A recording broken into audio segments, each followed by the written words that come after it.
Assalamu alaikum, Dr. Kulsum Iftikhar here to discuss why a new medicine has to take such a long time as 10 to 12 years and a huge amount of money to complete the journey from discovery to the marketplace. A brief and simple explanation is that your health and life are extremely precious, and you must not be prescribed any medicine until its effectiveness and safety have well been established through rigorous testing. And it is actually the test of effectiveness and safety that complete in several long, complex, and expensive phases. The most important point to remember is that effectiveness or safety of any medicine can never be assumed. You will never know whether it is effective or safe until you have carefully tested it in the lab, on the animals, and on the people. For a detailed explanation, please listen to the complete discussion carefully.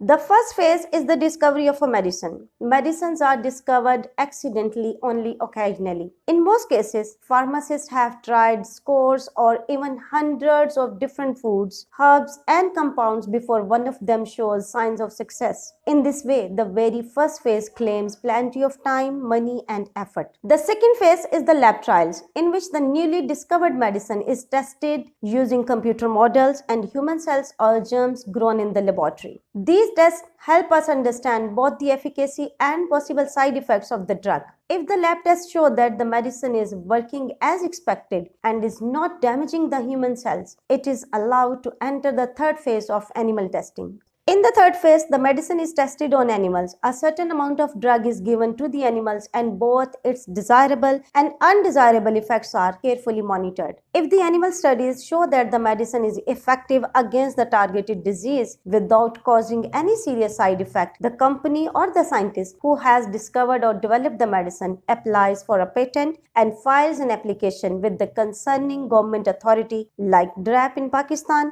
and FDA in the US to obtain the permission to test the medicine in humans. Testing a medicine on people is technically called clinical trials. After formally obtaining its approval, the medicine is first tested on 20 to 80 healthy volunteers. They are carefully given different amounts of the medicine and then various tests are performed several times to obtain two types of information. First, how and where in the gastrointestinal tract will the medicine be absorbed into the blood circulation? What will be its rate of absorption and to what extent will it be absorbed? The proportion of the medicine that is absorbed into our blood circulation and has an active effect on our body is called bioavailability and the medical terms.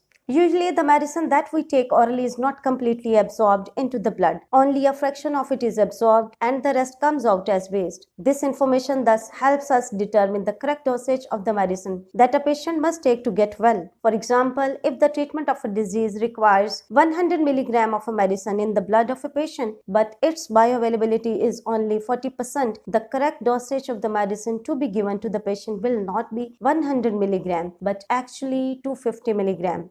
Second, while the medicine circulates in the body with the blood circulation, how it will affect different organs and tissues that we call pharmacodynamics, and what changes will the body bring about in the medicine that we call pharmacokinetics. As the medicine will pass through each organ and will reach each cell with the blood circulation, it is extremely important to determine what good or bad effects the medicine can possibly have on all organs and tissues of the body, how long it will stay in the body, and how it will be excreted. In the absence of this information, we may unintentionally create new problems while trying to cure the existing one. For example, doctors may risk damaging the liver of a patient while treating their kidneys, or may badly affect their bones, heart, or kidneys while trying to relieve a pain. Here we need to take into account two more important facts.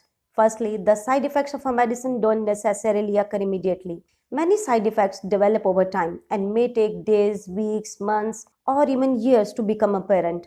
Secondly, there are many side effects that are neither experienced by the patient nor noticed by the doctor. They are only discovered when the blood, urine, radiological, or other types of the tests are performed. So you can never be confident that nothing bad happened after taking a medicine unless it has been confirmed by the required tests. So, after successfully completing the clinical trials of the medicine on healthy volunteers, the medicine is next tested on people with the illness for which the medicine is intended. In this phase, about 100 to 300 volunteer patients are selected. Initially, they are given a low dose, and if it proves to be safe, the dosage is increased until the optimum dosage has been identified. If this phase ensures that the medicine is effective against the disease but safe for the patient, the medicine is now ready for the definitive phase of large randomized trials and placebo-controlled trials. In this phase, the medicine will be tested on 1,000 to 3,000 randomly selected patients in many different hospitals and clinics. You may wonder why a third phase is still needed when the medicine has already proven to be effective and safe in not just lab and animal studies but also in trials on healthy volunteers and patients. In order to remove your confusion, bring to mind two important facts. Firstly, the humans are similar in some ways, but they are also different in so many other ways. Climate, environment, food, and medicine do not affect everybody the same way. As a famous proverb, one man's meat is another man's poison states, things beneficial and enjoyable for one person may be harmful and distasteful to another. So, a medicine that is going to be prescribed to billions of the people in the world is trials on just a few hundred people cannot be enough. The number should be at least in thousands, and the people from all age groups, genders, ethnicities, localities, disposition, and backgrounds should make part of the trials. Secondly, people sometimes also get well on their own without taking any medicine or by just taking a placebo due to their belief, what we call placebo effect. That is why it is also important that the patients may be divided into two groups. One group may receive the actual medicine while the other may be given a placebo, but neither the patient nor the doctor should be aware of it. Otherwise, the belief system may not work properly. If the patients of both groups show similar signs of improvement, the medicine will prove to be ineffective, or we would say that it is not better than a placebo. But if the patients on the real drug get well, while the patients on the placebo do not, the medicine will win over the placebo. So, finally, if the medicine has passed this test too, the company is now ready to file for the new drug application that will grant it the approval to manufacture and market medicine.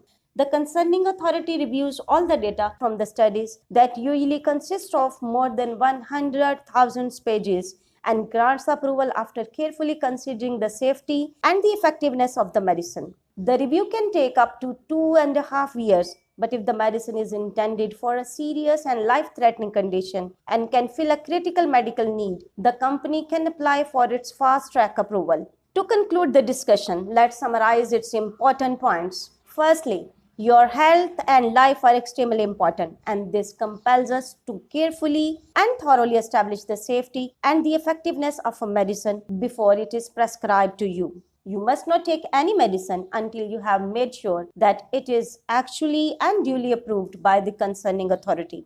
Please beware of the fraudulent, false, and exaggerated claims.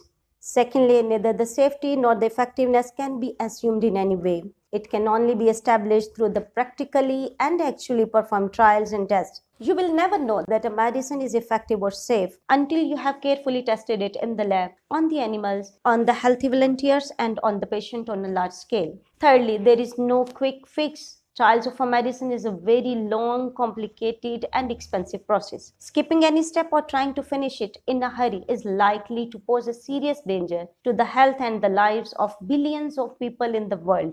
And it cannot be termed as the service to humanity in any way and should rather be considered a criminal or at least a foolish act. Take a good care of yourself. Allah Hafiz.